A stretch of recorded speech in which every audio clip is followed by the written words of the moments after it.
各位大家好，我係對校長。咁尋日咧就睇咗東張西望啦。咁通常東張西望咧喺週末嗰啲題目咧就冇咁 juicy，冇咁八卦嘅。咁但係咧偏偏咧我就特別留意到呢單新聞啦，因為同校園係有關嘅事情啦，同一個學生有關啦。呢個非華語嘅學生，咁佢有一半咧係香港人嚟嘅，一半咧就韓國人嚟嘅。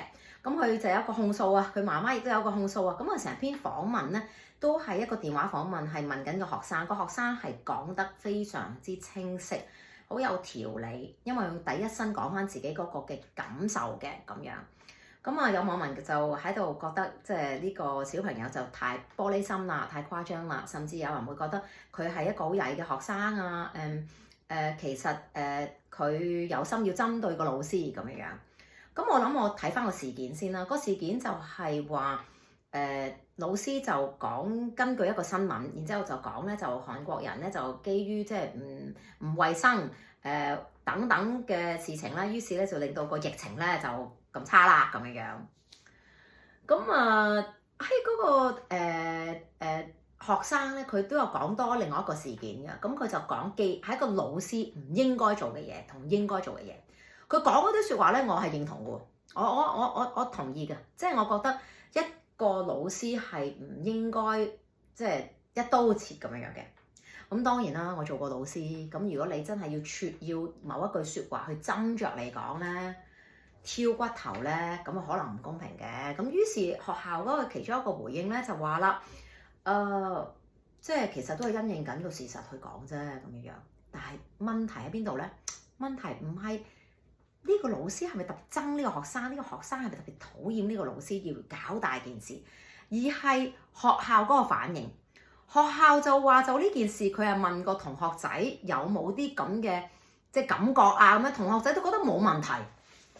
我覺得好好笑呢樣嘢，即係你會唔會一班大人一班成年人去問啲同學覺得嗰件事啱唔啱？而你應該作為一個教育工作者，係咪已經有一個判斷應該係啱定唔啱呢？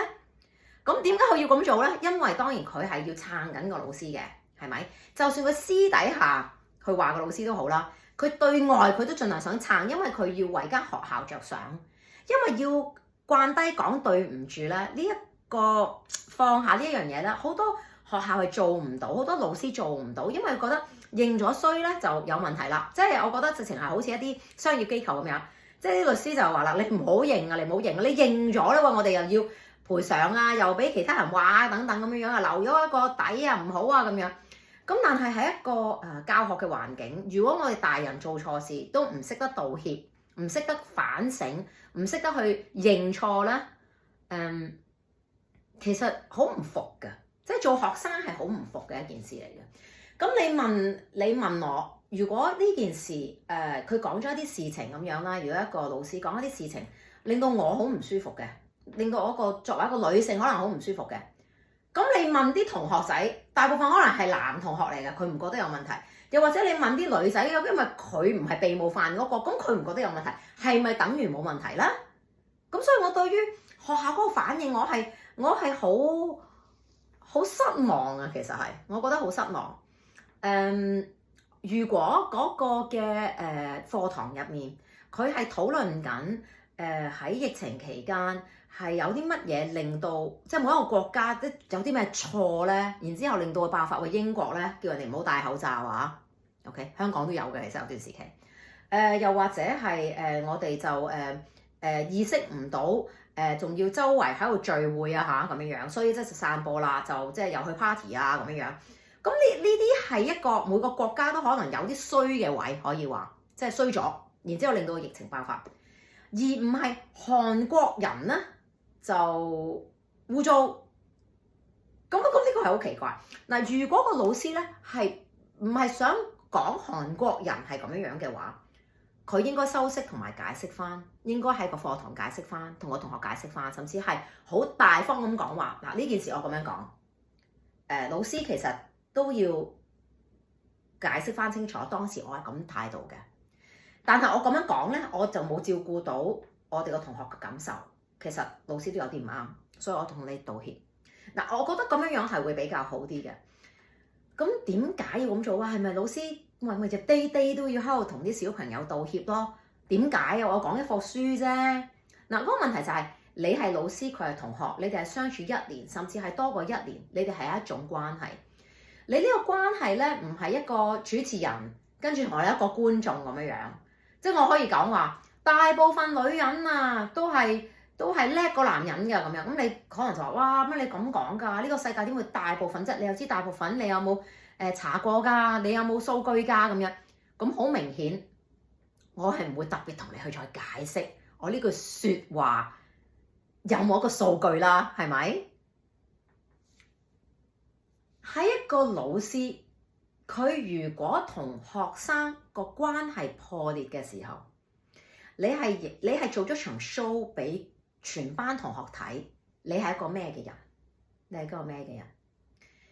然之後，日後你講嘢教佢哋嘅說服力係會低咗。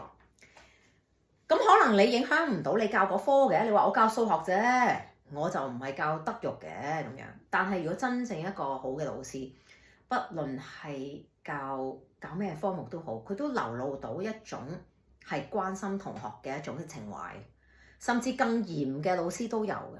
以前我有啲老師係教歷史嘅，其實佢都唔講佢自己私人嘢，但係你會知道佢個人嗰個準則喺邊度，佢講嘢係講嘢嘅方式，你會感受到，你會知道佢嗰個優點喺邊度。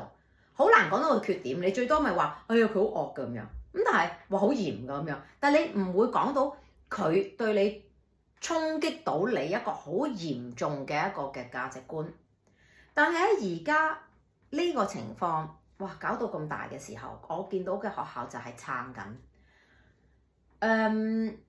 我覺得如果老師係根據個同學講，係真係有針對佢嘅話咧，咁我覺得我希望呢個老師真係要放低，因為我哋教咁多學生，你梗有啲係冇咁中意嘅，硬啲眼嘅嚇，尤其是有啲可能你覺得家長好麻煩嗰啲，又或者係好難教嗰啲，或者係唱反調嗰啲，咁啊難教咧就梗有方式教嘅，咁所以咧如果教過 Band 3嘅老師咧，都會知道咧有啲小朋友。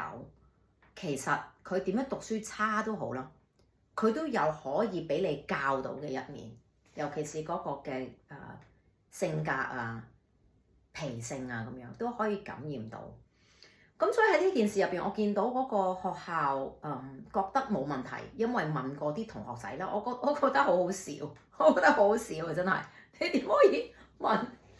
你覺得我咁講有冇冒犯到你啊？你冇咧係嘛？邊個咁講有啊？我想問係咪？即係等於嗰次嗰個粗口校長咧，咁都有學生，即係我覺得咁有網上話哇嗰間學校嗰啲細路仔好曳啊，或者好差。嗱我見到訪問嗰幾個真係淡淡定定咁講，佢話係啊，我都覺得校長唔應該咁。有啲話校長其實個人好好㗎，平時都叫我哋唔講粗口，不過佢自己講粗口。咁其實佢哋個個都好成熟咁樣，好 mature 啊！即係我覺得好冷靜咁樣分析到成件事。當校長仲要講埋一啲好奇怪嘅笑話，譬如話佢喺個旅遊巴入邊講就話，哇好多女人又貪錢咁，即係呢啲笑話其實你講，你同你朋友講冇嘢咯，係咪啊？你同班學生講。你可以講笑咧，即係有陣時你要睇翻你個年紀啦，你個性別啦，同埋你同小朋友當時會唔會喺個情景入邊俾佢斷章取義到咯，係嘛？當時我諗拍片嘅同學咧，成日都覺得好好笑嘅，其實唔覺得一回事，但係我哋大人聽到就話：哇，喂，你係一個校長嚟嘅喎咁樣。所以有好多學校都話，即係如果教性教育嘅話咧，揾個男性老師教同女性老師教，揾一個已經結咗婚生個仔女嘅教係完全唔同嘅，係咪？我試過教性教育講關於生仔，咁為我嚟講，我覺得冇問題。我點講咧，佢哋都唔會覺得係有一種好怪嘅感覺，佢就會覺得哇咁樣嘅感覺。但係如果一個男人去講嘅時候咧，咁係難免會有尷尬係咪？難免覺得好似我哋覺得 inappropriate 啦，即係唔係咁適合。咁所以我希望喺呢件事上邊嗰個小朋友同埋個媽媽就釋懷啦。佢啲同學如果知道嘅話，就應該要知道是非啦。學校檢討啦，我諗學校知嘅，其實學校知。咁啊，至於大家好想知嘅，其實投訴去教育局係有冇用嘅咧？其實你投訴去教育局咧，呢啲咁嘅事情咧，多數都係冇乜用。即係大家諗住喺教育局，你要懲罰間學校 ，OK？跟住咧就點樣樣咧？你明唔明啊？佢哋唔會做啲咩嘢，因為呢啲事件咧實在太多啦。咁而且咧，即係要睇下去到嗰個社會關注度有幾高啦。咁通常都叫學校俾報告啦。咁學校俾完報告又轉頭又可以冇嘢啦。咁樣除非呢間學校不停咁發生好多好嚴重嘅事件，咁可能麻煩啲。咁但係斷斷唔會走去無端端吊銷佢牌照啊，炒咗嗰個老師啊。咁教育局應該係唔會做呢件事。咁啊，不過既然有渠道咧，我覺得有需要咧，其實都可以試下寫下信俾教育局嘅。拜拜。